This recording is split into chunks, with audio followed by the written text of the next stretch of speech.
어제까지는 우리가 야곱이 그의 아들들을 축복하는 장면이었고 29절 이하에는 이제 죽음을 목전에 둔 야곱이 아들들에게 명령을 해요. 명령이라기보다는 부탁을 합니다. 명령 같은 부탁. 29절에 보면 그가 그들에게 명하여 가로되 내가 내 열조에게로 돌아가리니 나를 햇사람 에브론의 밭에 있는 굴에 우리 부여조와 함께 장사하라. 그러면서 설명을 쭉 역사적으로 하는 거예요. 30절 이 굴은 가나안 땅 마므레 앞 막벨라 밭에 있는 것이라.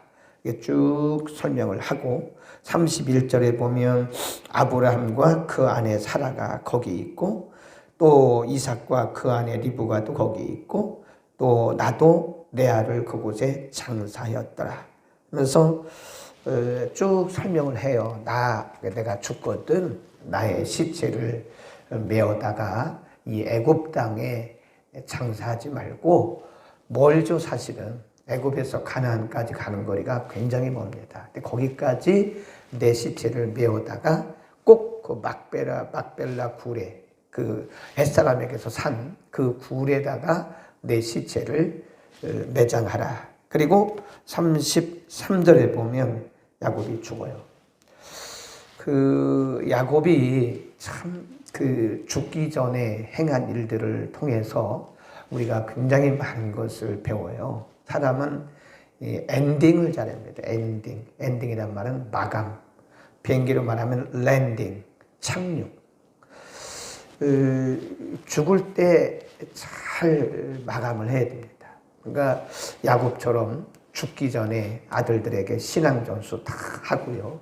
그 다음에 자기의 장사까지 얘기를 하는 거예요. 내 장례를 어떻게 할 것이냐.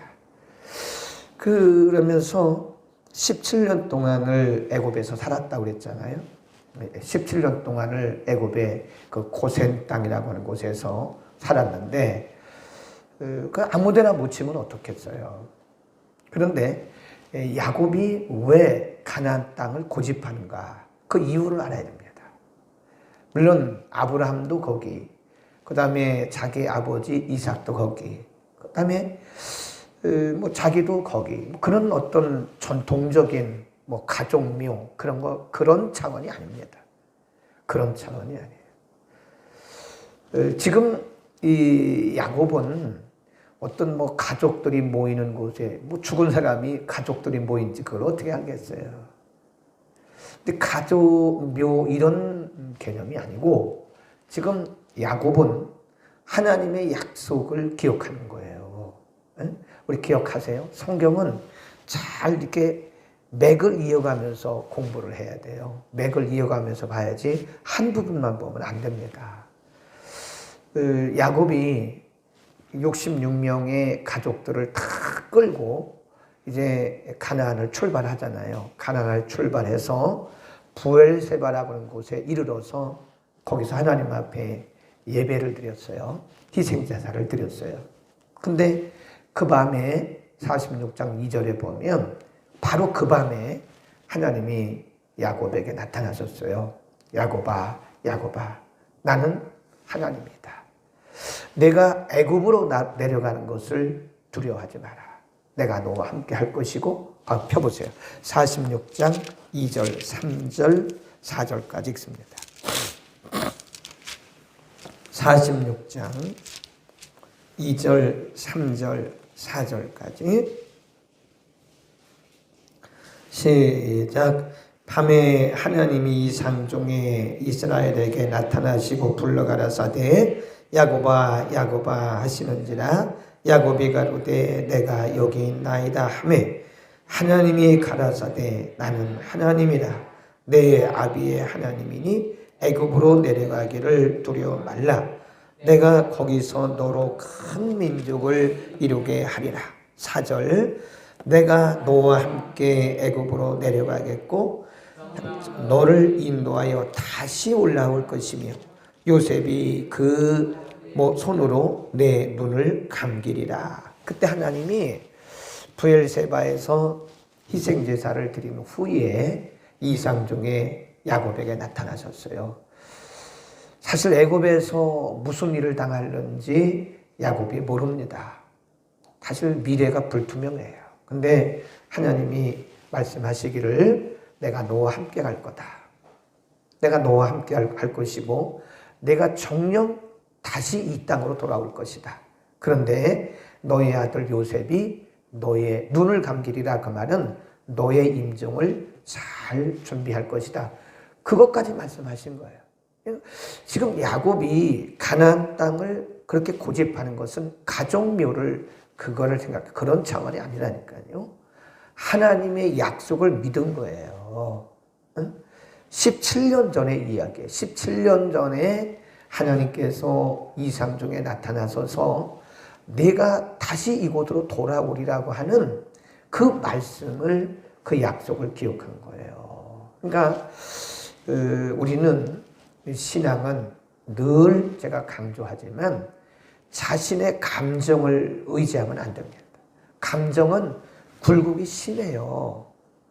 굴곡이. 그래 환경이 좋으면 좋았다가 또 환경이 안 좋으면 늘 우울해지죠. 그건 감정이, 그건 믿음이 아니에요. 근데 그거를 믿음으로 착각하지 말라 이거예요. 막 감정이 업돼가지고 막 그냥 충만한 것 같은데 그건 충만이 아닙니다. 내 감정이 지금 부풀어 오른 거예요. 그러니까 우리가 성도들을 이렇게 양육할 때 감정을 터치하면 안 됩니다. 그거 얼마 못 가요. 그냥 감정을 터치해가지고 막 그 감정을 부풀어 오르게 하면 그거 얼마 못 갑니다. 옛날에 부흥사들이 부흥회를 할 때요. 성도들의 감정을 막 부풀어 오르게 해요. 그리고 막 그냥 뭘 받아요? 그 작정을 받습니다. 그래서 3일 딱 부흥회 끝나고 나면 제 정신이 돌아와. 아유, 큰일 났다.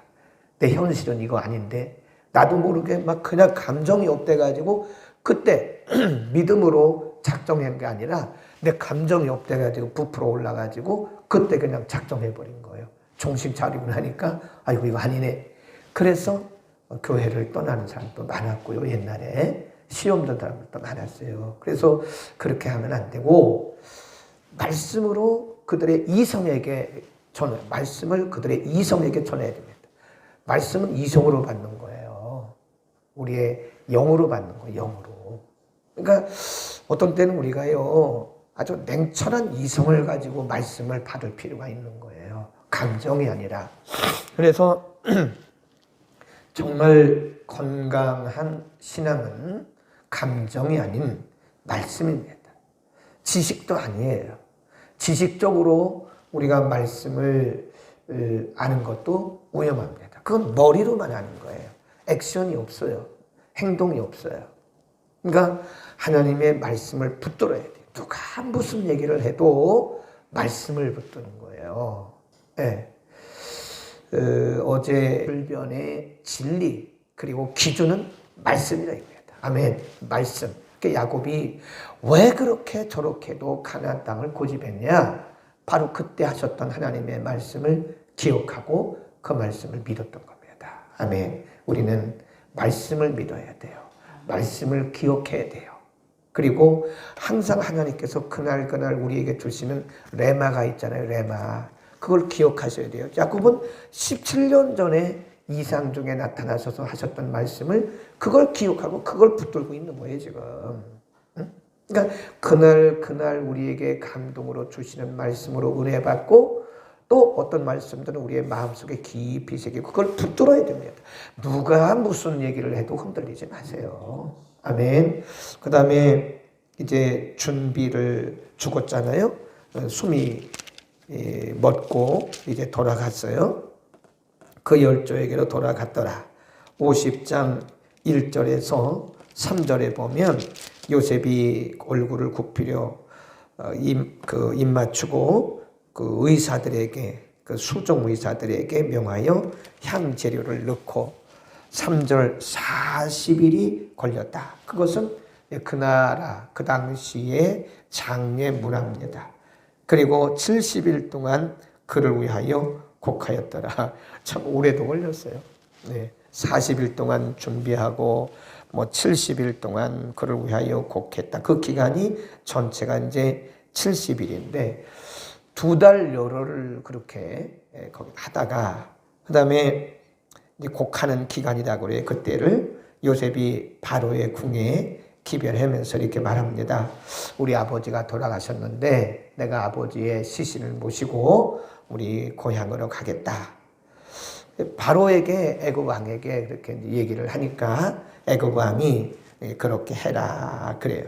그래서 6절에 보면 바로가 가로되 그가 내게 시킨 대로 맹세대로 올라가서 내 아비를 장사하라. 그리고 7절부터 이제 장사하는 장면이에요. 13절 시작.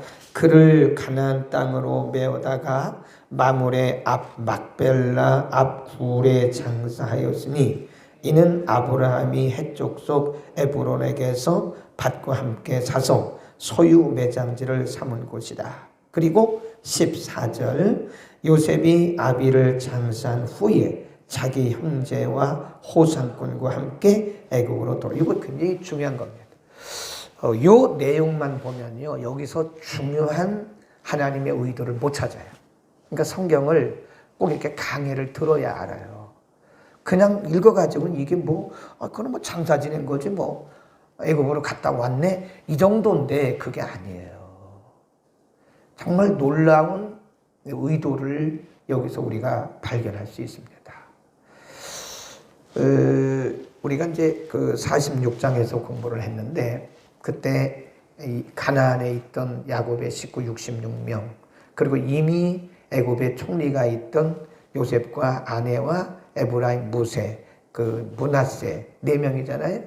합치면 70명이잖아요. 그때 46장으로부터 70명이 람셋이라고 하는 고센 땅에 크게 보면 람셋이고 작게 보면 고센인데 이 람셋에 정착을 해요. 그리고 그 기간이 얼마나 흘렀냐면 430년이 흐릅니다. 그때로부터 430년 동안 애굽에서 사실 어떻게 보면 노예살이하는 거랑 똑같은 거예요. 애굽에서 430년을 살아요. 그리고 시간이 흘러서 우리가 출애굽기로 쭉 넘어가 보면 이제 하나님께서 모세를 부르시고 그 백성들을 애굽에서 끌고 나오게 해요. 그게 출애굽입니다. 애굽에서 나왔다. 이게 날출자예요. 그게 엑소더스. 애굽에서 나와요. 몇 년 만에? 430년 만에. 근데 참 기가 막힌 게 뭐냐면 지금 야곱의 시체를 매장하기 위해서 요셉과 그 형제들이 호상꾼들과 함께 애굽에서 가나안으로 이렇게 올라가잖아요. 애굽은 저 아래니까 이렇게 올라가잖아요. 그리고 갔다 다시 내려왔단 말이에요. 그리고 430년을 애굽에서 살았어요. 그리고 430년이 마친 후에 애굽에서 가나안으로 가는데 그대로 올라가는 거예요. 그 기가 막히지 않아요? 그 길. 430년 전에 야곱의 시체를 메고 갔다가 장사하고 그리고 다시 이렇게 갔다가 내려와서 그 길로 430년 후에 이스라엘 백성들이 모세가 인도하는 인도를 따라서 그 길로 그대로 가는 거예요. 기가 막힌 거예요. 다른 길이 얼마나 많겠어요. 다른 길이. 시간이 430년이 흘렀는데 다른 길이 얼마나 많겠어요. 그런데 그 길 그대로 그 이제 역사가들이 그 이제 우리가 고고학 아케올로지라 그러는데 이 고고학자들이 그 조사를 이렇게 해보니까요. 그때 야곱의 시체를 메고 갔던 그 길이다. 그 길. 그대로 430년 후에 이스라엘 백성들이 모세가 그를 끌고 쭉 인도하는데 모세가 끌었지만 사실은 하나님이 인도하신 거잖아요. 응? 소름 돋지 않아요? 이야, 어떻게 하나님이 그렇게도 앞서가시냐. 오늘 본문의 말씀이 앞서가시는 하나님이에요. 어떻게도 그렇게 하나님께서 그렇게도 앞서가시냐. 430년 뒤에 일어날 일을 하나님 미리 보여주신 거예요. 미리. 그러니까 제가 늘 얘기하잖아요. 하나님은 늘 앞서가신 분이시기 때문에 오늘 우리가 경험하는 일들이 하나도 헛수고가 아니에요. 그러니까 오늘이라고 하는 날, 오늘 우리에게 맡겨진 일에 우리가 최선을 다하면 돼요. 그러면 어느 날 그것이 바로 그날을 위해서 우리를 준비하셨다고 하는 것을 알게 될 거예요. 기가 막히잖아요. 하나님이 우연이 없고요. 항상 앞서가시기 때문에 헛된 일이 없어요. 헛된 일. 오늘 우리가 하고 있는 모든 일들이 이게 헛된 일이 아닙니다. 헛된 일이 아니에요. 하나님께서 우리를 미리 준비시키시는 것이다. 준비. 네. 제가 여러 번 얘기했는데 저는 준비하더니 오늘날 이렇게 쓰임받을 줄 누가 알았냐고요. 그때 그렇게 미치게. 그래서 제가 늘 하는 얘기는 오늘 이 시대에 아니면 현재 하나님께서 우리에게 어떤 일에 막 집중하게 하실 때는요. 성실하게 하세요. 아, 내가 이거 배워서 뭐 한다고? 그렇게 생각하지 마세요. 언젠가는 하나님이 나를 쓰시려고 지금 앞서가고 계시는 거예요. 기도하게 하시면 열심히 기도하세요. 어느 날 그 기도가 하나님이 쓰일 때가 있어요. 성경 보게 하시면 성령이 시킬 때는 또 다르더라고요. 성경을 막 보게 하실 때 우리가 읽는 거하고 성령께서 읽게 하실 때는 틀려요. 성령께서 읽게 하실 때는 성경에 미칩니다. 미쳐요. 저도 신학교 다닐 때 성경에 미친 적이 있었어요. 그냥 뭐 밥만 먹으면 성경을 보는데 성경이 글씨가 막 살아 움직이려고 살아 움직여요. 그 성령이 하시는 거예요. 우리가 읽는 거는 그냥 읽는 건데 성령이 하게 하실 때는요 아주 성경에 그냥 빠져들어가요. 빠져들어가. 기도할 때도 아주 기도에 그럴 때가 있더라고요. 네. 기도에 몰입하게, 성경에 또 전도에도 몰입하게 할 때가 있고 어떤 일에 하나님께서 몰입하게 할 때 그때는 분명히 하나님께서 앞서가시면서 뭔가 우리에게 준비케 하시는 거예요. 그리고 그때가 되었을 때 아하 이렇게 우리가 이제 말할 때가 와요. 그러니까 진정한 크리스찬은 내일부터 하겠다 그런 말 안 합니다. 내일은 올 수도 있고 안 올 수도 있어요. 오늘 밤에 하나님이 우리의 사명 끝나면 불러갈 수도 있는 거죠. 내일이라고 말하지 마세요. 아, 내일부터 열심히 하겠습니다. 다음 주부터 열심히. 그런 말 하지 말라니까요. 다음 주가 올 수도 있고 안 올 수도 있는데 무슨 다음 주부터 하겠다 그래요. 그런 분들은 거의 다음 주도 안 해요. 내일부터 열심히 하겠다는 분도 보면 내일이 오면 또 내일입니다. 중요한 것은 오늘이에요. 오늘. 오늘이라고 주어진 시간에 오늘이라고 주어진 이 시간에 우리에게 주어진 사명을 최선을 다해서 감당하면 앞서가신 나머지는 그분이 하시는 거예요. 우리가 열심히 준비해 놓으시면 제가 늘 우리 학생들에게 하는 얘기가 망상에 빠지지 말라 그래요. 비전이라고 말하는데 현실에서 준비하지 않는 비전은 그건요 망상입니다. 망상이에요. 많은 분들이 망상을 비전으로 착각하고 살아가요. 준비를 하나도 안 해. 내가 그건 망상에 빠져 있는 거다.